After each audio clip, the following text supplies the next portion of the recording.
We were well along in writing the book, and we started to play with a new concept which we call conditions for scaling.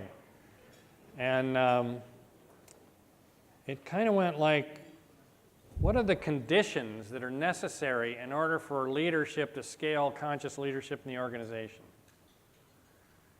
What are the conditions in me or as a leader and in us as a senior leadership organization that are absolutely required? It's like a diamond. You don't get a diamond, to form a diamond, the right set of conditions need to be present. I don't know what they all are, but temperature, pressure, billions of years, whatever those conditions are, if they're not present, you don't get a diamond. You get something else. You get a rock, you get something, you don't get a diamond, right? And so what are the conditions for scaling leadership in the organization? And so we started to play with that, and we started to group the themes that came out of our comment study, and it all fell out. And so we just want to talk about played with what the fell themes out. as well as experience. And the first condition in here is deep relationship. We create the conditions that actually facilitate and allow for deep relationship to take place. And it's a very simple notion in here. Again, requires effort and work to do. We spend so much time with each other in this thing called work that the notion of, the importance of, and the cultivation of deep relationship is critical. And once deep relationship both builds within the culture and within individuals and between individuals, the game starts to change. And all of those pieces underneath that fall directly out of the comment study fit with this. So that whole notion of deep relationship, relationships for life, we spend a significant portion of our waking hours as adults in this thing called work. Deep relationship critical. Second condition in here, all those things that are required for us to be radically human. This is a notion that Steve Athey has talked about forever. We've talked about radical humanity. What does it mean to actually be radically human? This is a human condition. Organizations are living systems because they're populated by us, human beings. If we can't bring our humanity, our humanness to work and have it be a strength, then we miss something. This is all about the capability and ability to be vulnerable, to be human, to feel safe, to have passion. How is it that we extend ourselves in deep relationship on behalf of the other? And what does it mean to be okay to be human? And actually embrace it and celebrate it and honor it and love it. There's an inherent vulnerability in learning out loud as a leader. To really step into, I don't really have it all nailed, I need your help. And to get feedback. We were with a team, this team we mentioned that's committed to love, building a culture and an organization based on love, and really learning to love each other. And they're in a conversation about a conflict with one of the members, a number of the members in the group. Pretty intense conflict, been going on for a long time. And at one point the CEO, get this, the CEO, family business, second generation CEO, says, when you talk to me like that, when you come at me that way, I see my dad. Okay, Dad, I didn't get it right again, Dad. Not enough again, Dad. The lines aren't straight in the lawn you just mowed, Dad. There's a leaf. There's a leaf over in the corner, Dad. Dad. Think about this as radical humanity and deep relationship. This is a CEO talking to one of the people that he brought on the team to help with transformation. Okay, Dad. Radical humanity, deep relationship. When we started to sort this out, we realized, we created a whole model around it, then we realized we already have it. It's the top half of the circle. Relating, self-awareness and authenticity, radical humanity, high achievement, purposeful achievement, oriented toward higher purpose. And so I was in Australia earlier this year, and we have a senior team. They've come together for a day and a half to really, we knew that the kind of building inertia, the momentum that wanted to happen was we need to get clear on where we're going to take this organization, because we're going into, this was a large healthcare system, and probably the largest in Australia. We're going into a time when it's going to be very disruptive. And they walked out of that meeting stunned, tears in their eyes, looking at each other, heart bonded, connected, going, we didn't have this when we came in. We literally can see that we can transform healthcare in this country. And to do that, we have to play not only together in our organization in a very different way and scale leadership in a different way, we have to scale it across the whole system. We need to engage former competitors as collaborators. It was an amazing vision, and they walked away saying, this is worthy, this is what I signed up for in healthcare, this is worthy of my life. That's higher purpose. Creative leadership, you know this is the shift. None of this boots up except on higher order leadership. So the fundamental shift from reactive to creative is a condition. Generative tension and systems awareness. So we've talked about, we don't have time to get into this frame too much, but when you really get focused on what you want and higher purpose and really get that focused into outcomes and vision, and at the same time are willing to tell yourself about the truth and the development gap you're in, individually and collectively, you create a tension. And it's a generative tension. It doesn't feel good necessarily, but it's generative. And if you hold it, you up the probability that over time current reality will rise to meet vision. And so these principles put in place a generative tension in me, in us as a team, and across the organization. And then you systematize development. Well, in the systemic awareness, take generative tension in combination with these and then add systemic awareness. For those of us with this systems thinking background, how is it we actually see systems? How can we understand systemic impact? How can we have systemic impact? What's required to make that happen? And there's a new notion in there for me. After all these years of being part of that seeing systems, what I understand now is that when a leader or leaders or individuals can start to see systems, they start to become compassionate.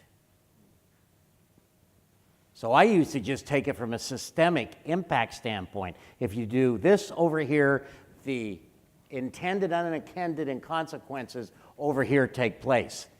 And, oh, by the way, when I can start to see what's happening over here based on what I'm doing or what's being done, it changes me.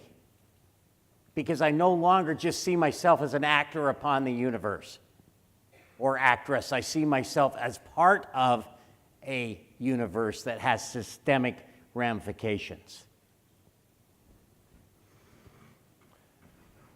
If these conditions aren't in place, leadership won't scale.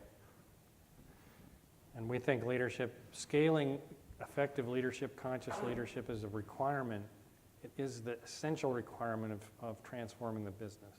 And so the move, we want to look at... We got the dueling thing going, man. I'm not done back here. Leave it alone. All right. Yeah.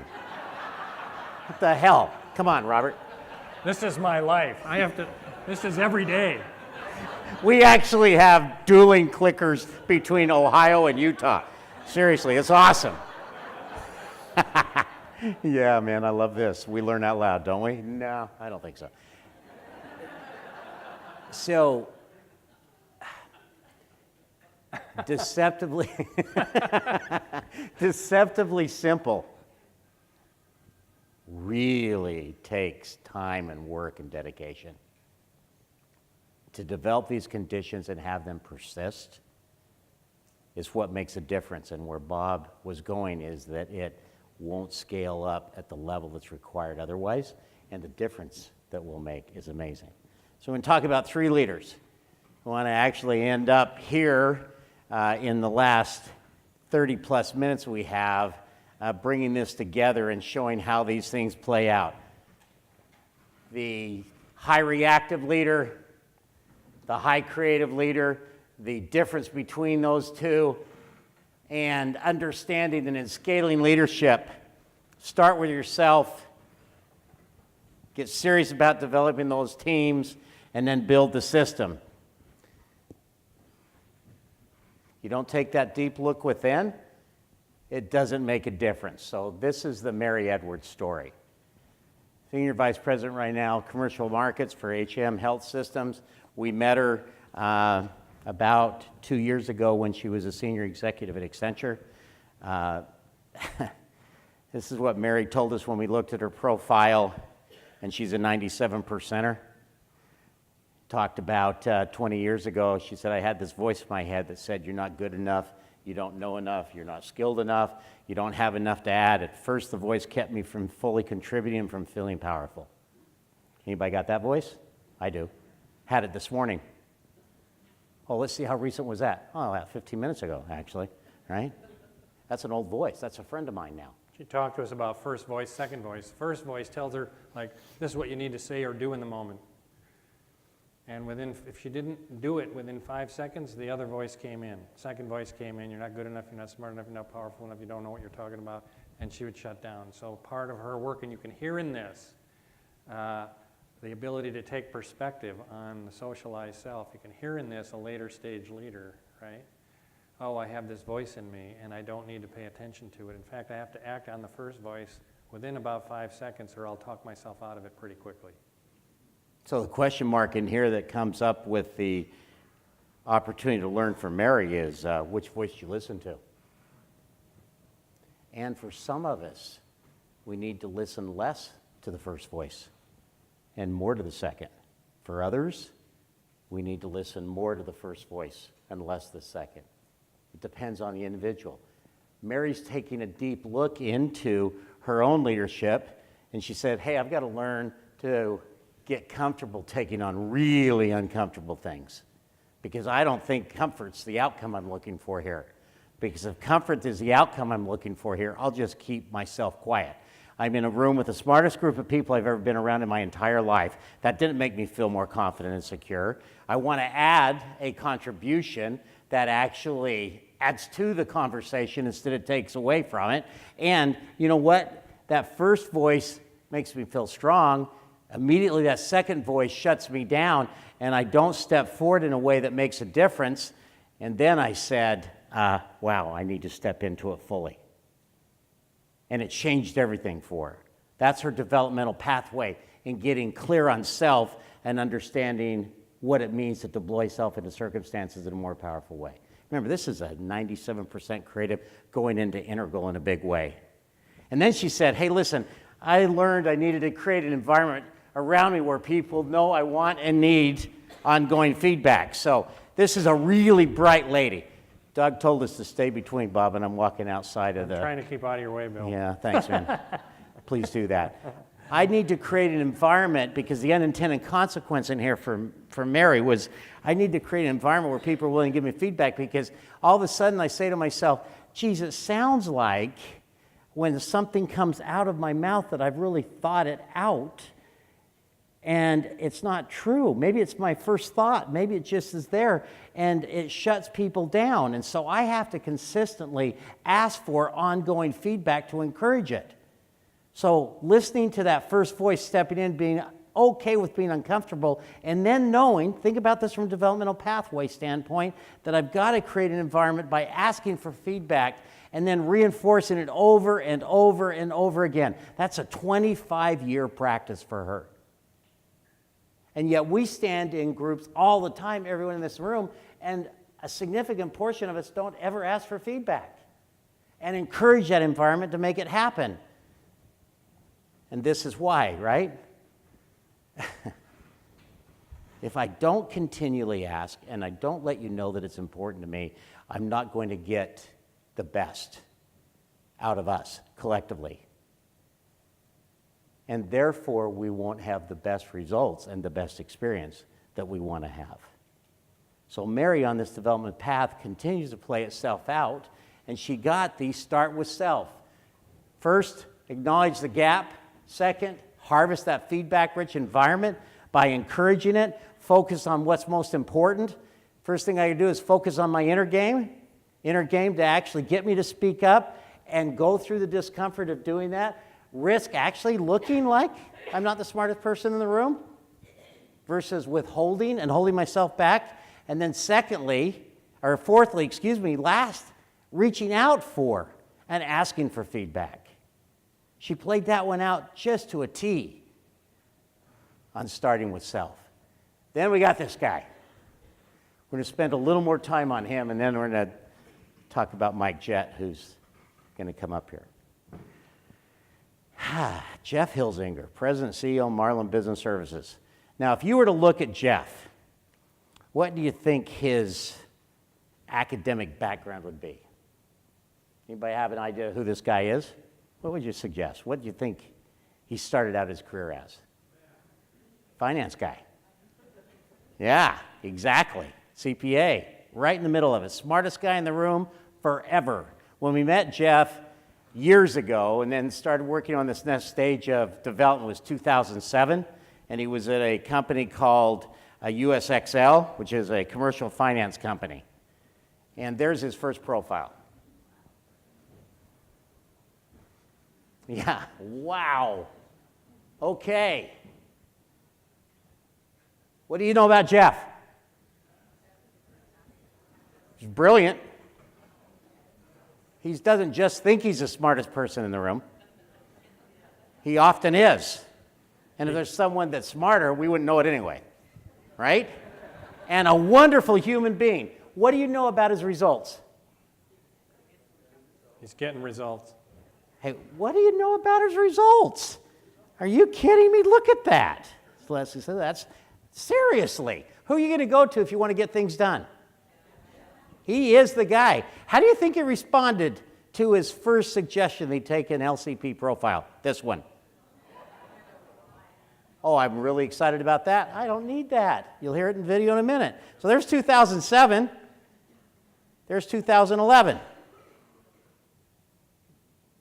7, 11. They actually slipped. So think about what was going on between 2007 and the finance industry, right? And so he actually went more reactive. In fact, the whole organization did. We wrote this up in Mastering Leadership. Jeff was Jim McGrain's number 2. So this is part of that story, and then it continues on, right? And so this is what happened for him during that period of time. He went way reactive. Well, and hey, listen, 80% leadership effectiveness here. That's not a bad score. Dropped 30 to 30. Went much higher on reactive. I mean, he filled out the bottom half pretty much on protecting and didn't do a bad job on controlling, and he even got a little passive in there, just for a kicker. Hadn't done that before. Said, I think I'll add a little passive. It's going to make a better meal, no question about that.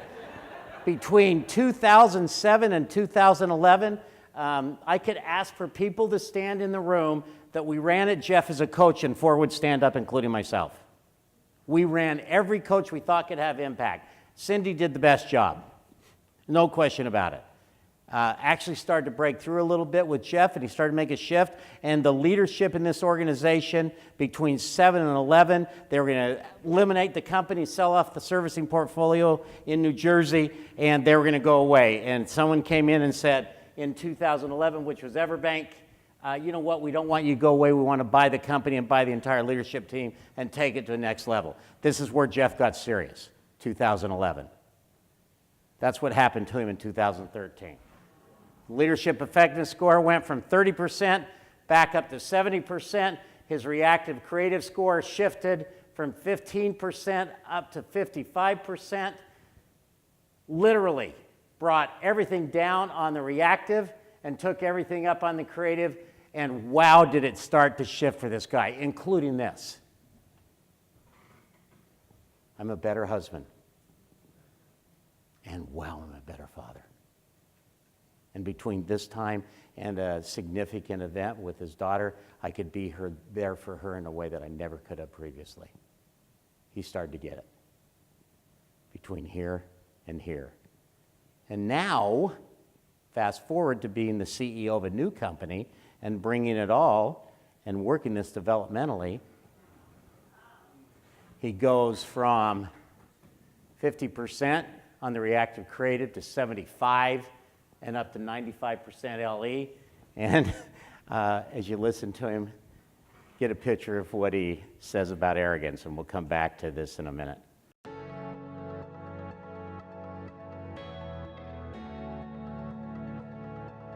My name's Jeff Hullinger. I'm President and CEO of Marlin Business Services Corp.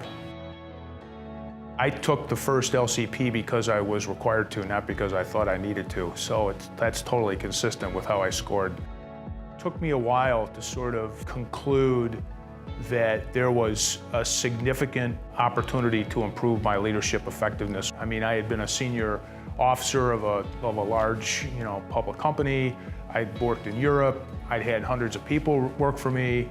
I'd done a startup. I thought my leadership was pretty effective. That's all true, but you could be even better. There's more room for improvement. There's more room for effectiveness. And it seems like such a simple concept, but when you score high on arrogance, those are the kind of things you miss. The next evolution for me in coming to Marlin was I was able to sort of bring my leadership as it was developed at that point to an environment that never had experienced me in the past. It's been a terrific experience sort of being able to practice the things that I've learned and to see some terrific results. Marlin, as a company, when I joined, just had a tremendous amount of raw material that had been developed over, the first 18 years of its existence. It was a profitable company. It wasn't in need of a turnaround, but I think there was a sense on the part of the board that the company was under-leveraged and it wasn't achieving its potential. Marlin, in its own way, while it's not a startup, it's going through a dramatic transformation. First thing I did was to create a senior leadership team. I reached into the organization and picked people who were leading key functions that weren't necessarily reporting to the CEO at the time. And then we began with the fundamentals, which was create a vision for the business, create a mission for the business, and then all of those being built on a set of values. The thing I like about the Full Circle Group approach, it is a program that gathers information from people that interact with you at all aspects, all parts of your professional life. How many of these kinds of programs have you been in where you sort of go off-site for a day or two and then you come back and you never hear anything again? Follow-up is excellent in the program. The continuing feedback is excellent in the program. Of course, I think the richness and the depth of the Full Circle Group database in terms of being able to correlate behaviors to leadership effectiveness, also to me is a highly credible approach to improving your leadership effectiveness.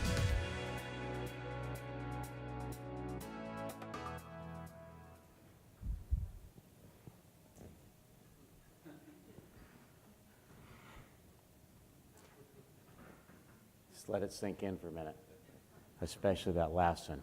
Did you catch his laugh? He can crack himself up now. Think about that. He took himself so seriously as the smartest one in the room, the best at what he did. Nobody can outperform me. I'll get results at any cost, at any time, personally and otherwise. And oh, by the way, that's not what it's about. And, he still works his arrogance. At 95% leadership effectiveness, he's still got that arrogance edge. And here's what they say, amplification test. Yeah, amplification effect. Yeah, Jeff's a little arrogant, but it doesn't matter. He's the best leader I've ever worked for. Grace in the system. You could hear, too, in that whole story, the focus on self, start with self, really clear. So I'll move right to what's most important, one of the conditions, and building the team around that, scaling leadership through his leadership team, and then working the whole system. So in that little vignette was the whole picture. And don't miss the fact that he's been at this 10 years. Like, we have profiles. He's got 10 years worth of profiles. Think about that. It takes that kind of time and that kind of attention.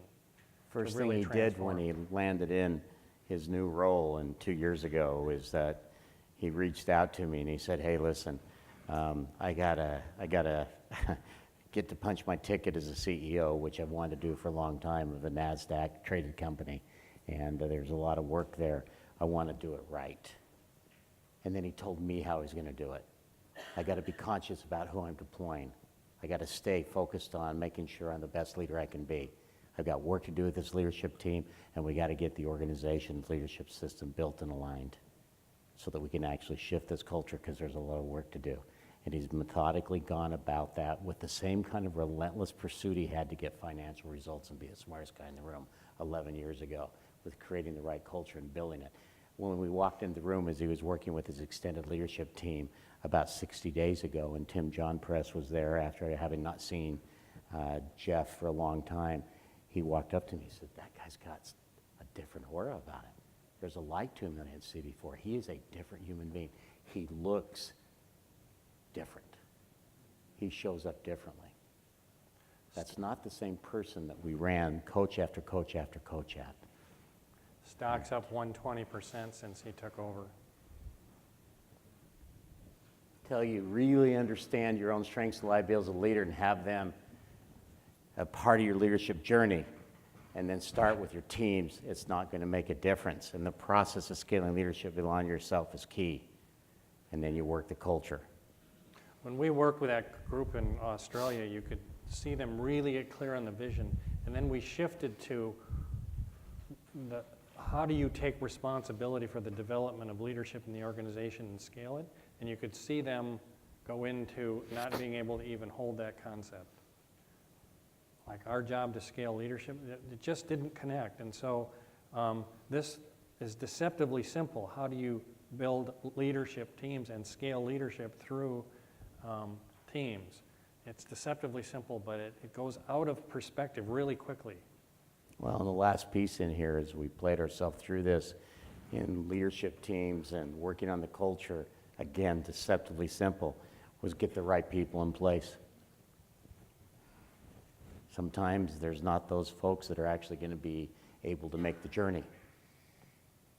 And that's tough decisions. I can tell you consistently over 30 plus years of doing this work, when I ask leaders if they were to do one thing differently after being through this path of transformation of self and organization, what would they have done different? They said, I would have acted on those people, leaders that I knew were not going to make the journey sooner. Because I held out for a hope hook, and it cost us all. It cost us dearly. Got a team right now of a multinational that the CEO came in 2.5 years ago, be 3 years ago next year, started out with 11. He has 6, one of them original member. And wow, are they cooking.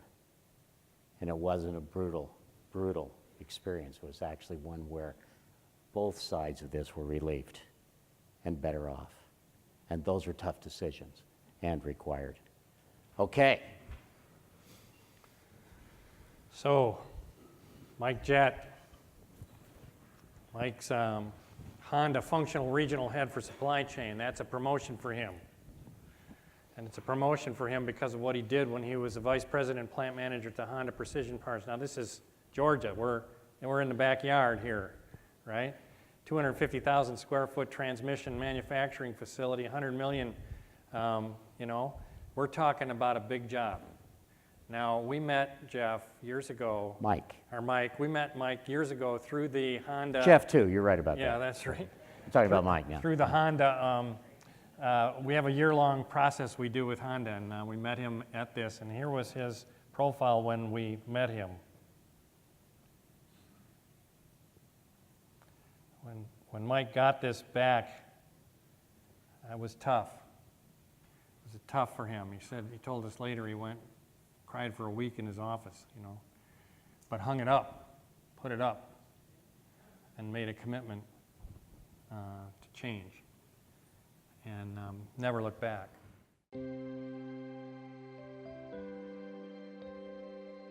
My name is Mike Jett. I work for Honda of America, and I'm the Regional Function Leader for Supply Chain.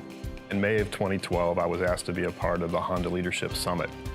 HLS had been around for about 4 to 5 years, but they were working with the Full Circle Group to revamp the program, so it was brand new. It was a week-long summit. We've got to be a part of the 360 process, which was incredible, but it really, for me, closed the gap with regards to perception and reality about my leadership style, enabled me to develop a plan moving forward where I could improve my leadership style and be more inspirational than what I'd been in the past. I thought I was a leader that was good. Actually, I was confident, a little bit cocky in my leadership, that I could do anything. Didn't realize how my leadership style impacted the people that I worked with. After getting my first LCP and understanding where I stood, making the changes that we did, we started to see incredible results. We were competing for this new transmission. You know, Honda typically does not allocate new transmissions to a plant as young as the Georgia facility. At that time, we were only about 8 years old. In Honda years, that's pretty young. So we had to demonstrate that we were capable to launch this new transmission and be successful. My name is Tim Leopold. I've just recently transitioned from Honda Precision Parts of Georgia, which is where I worked very intimately with Mike for about the previous 9 years. We had a pretty big challenge in trying to take on a 10-speed automatic transmission. The reason that it was one of the larger challenges is because it was the first business for Honda to start up a transmission outside of Japan. So some of the transition Mike took was style. Mike and I are both very strong-willed individuals. We both like to go to the floor and understand the situation on the floor. We sometimes had some disagreements. So with those disagreements, obviously, you have to work on countermeasures, and some of the things he learned is how to actually release some of that control. He created a phrase that I think resonated from the management team all the way to the floor associates with the one-team concept. It allowed everyone to understand how their particular actions and how their responsibilities would directly impact the launch of that brand new product. And it allowed the organization to function much more fluently, I think, than it did prior to that point. Characteristically, we were advancing the plant to levels that we've never seen before. We all have this perception of who we are, but the LCP really helps you understand the difference between perception and reality. I wanted to be a better leader. I wanted to use this as a catalyst to find a better way of leadership. You know, I put together a plan for myself. It was learning to yield. I had to give up my right to speak first, to always be right, to make the final decision, and to control everything. I wanted to serve my team in a way that enabled them to be successful at what they were doing. That's what made the 10AT launch so successful. And it was all based on a one team, one dream concept, most successful launch of a new product in Honda's history.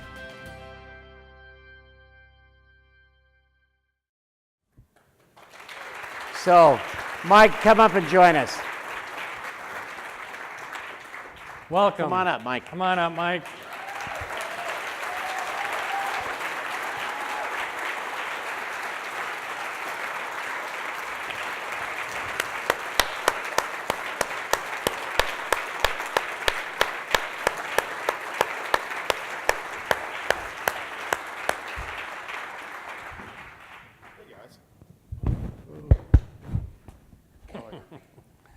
Thank you for being here. Oh, it's a pleasure. So we don't really have scripted here, so maybe we just start with, you know, what do you want to add to the story? What do I want to add to the story? Is this on? Can you hear me? Yeah. The first thing I'd like to do is give these guys a big round of applause first.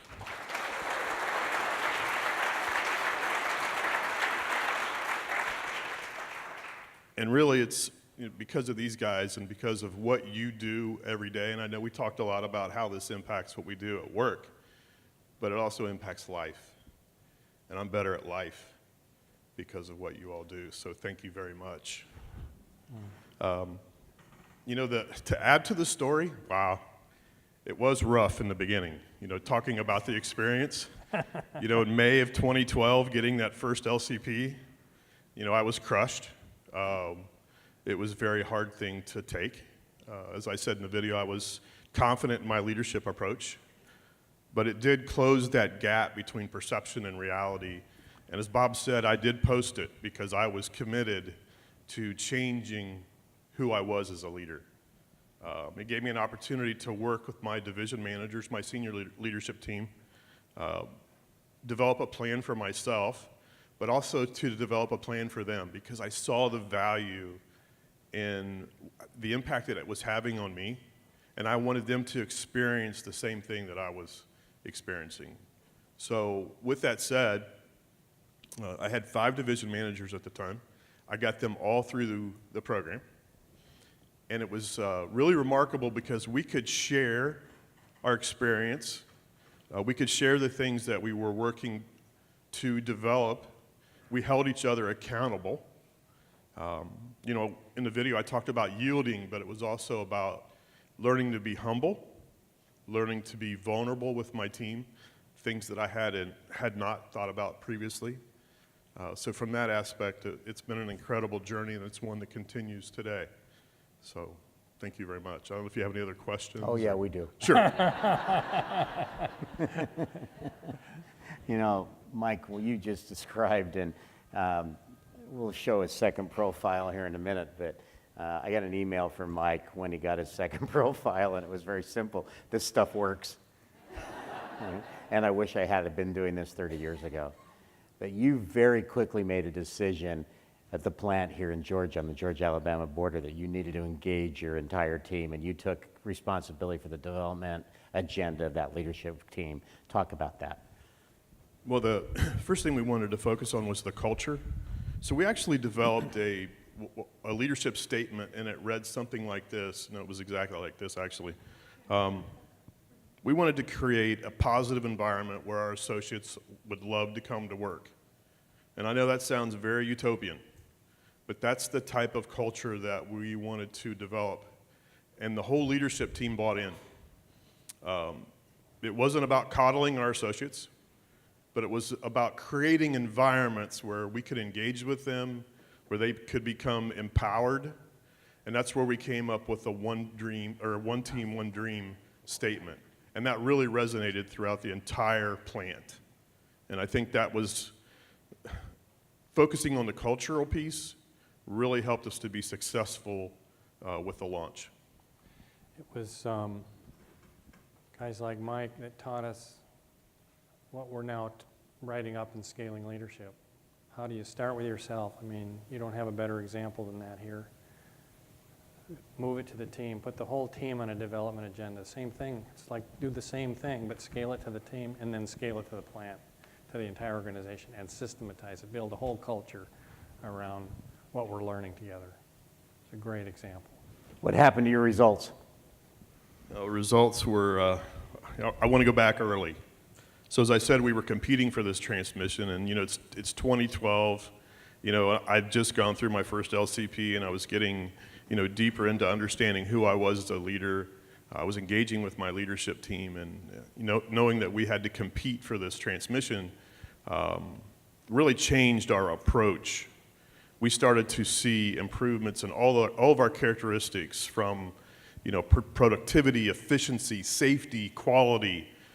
We saw, as Tim said, he was one of my lead engineers.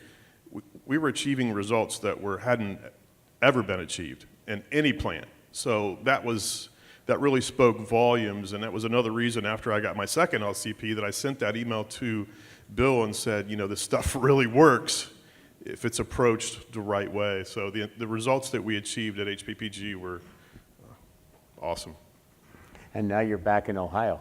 So are you doing it again? Yeah, you know, as I was listening to the morning session, and I was thinking about where we're at today within the supply chain world, and you know, the whole leadership circle, you know, the focus on creativity and creative leadership tendencies. Let me tell you, in the supply chain, it's all reactive. Okay, there's so many things that impact the supply chain. So we're trying to take advantage of contingency planning, with a big focus on leadership development, developing the skills that we need to be able to get out in front of some of these big challenges that we see coming in the future. So in essence, and it's not exactly like this, but it's almost like starting over. Yeah. So developing a team, because you know, honestly, when I was in Georgia at the end of that assignment, I was a very blessed man. I had an incredible team.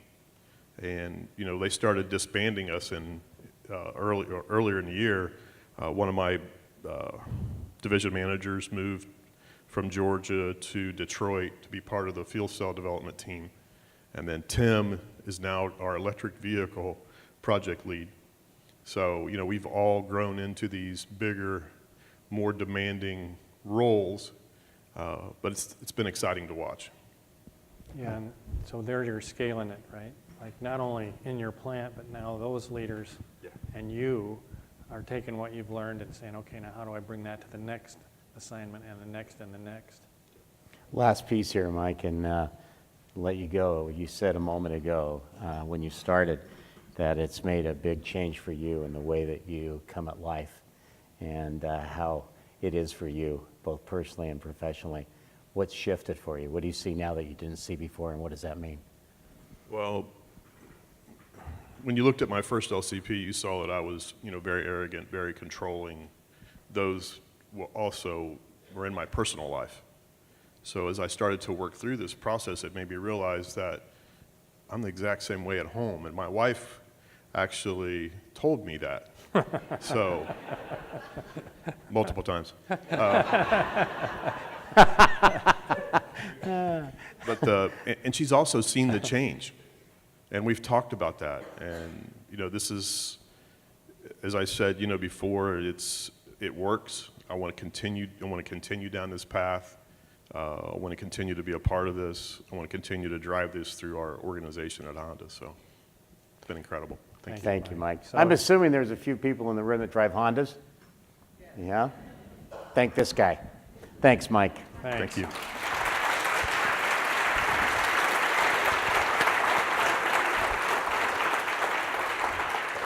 So just to give you the picture, this is the first one. Here's number 2. So this is 2012, 2014, 12, 14, 17.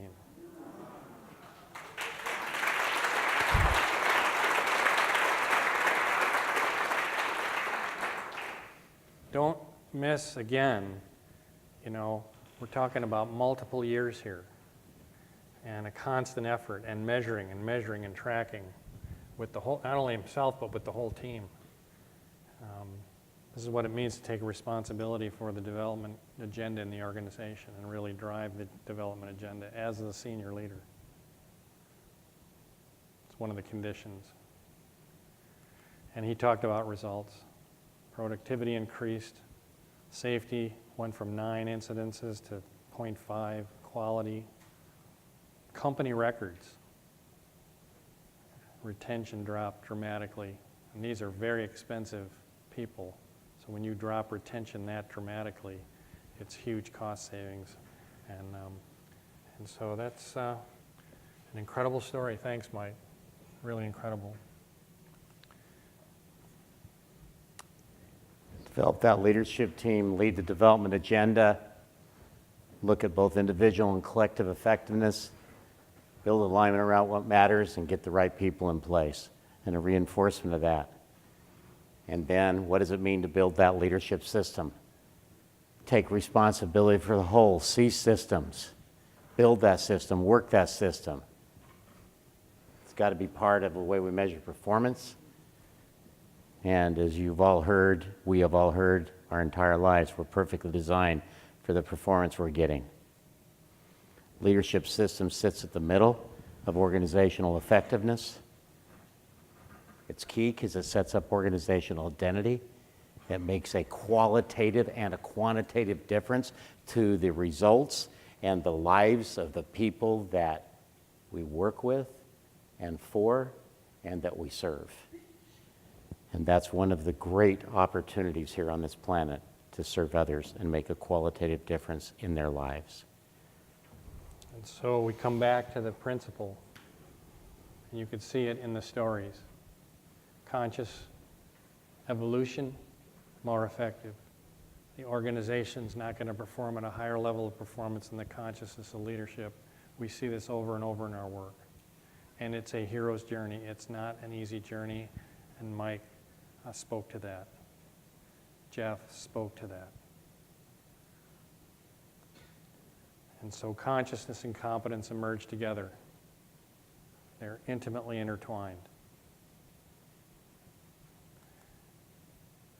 And we'll close again with our purpose. That the we here is not the leadership circle. The we here is you, us. We exist.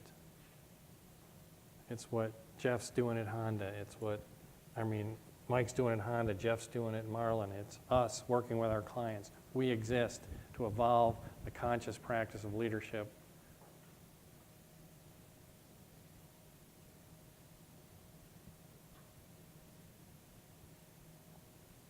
to steward the planet.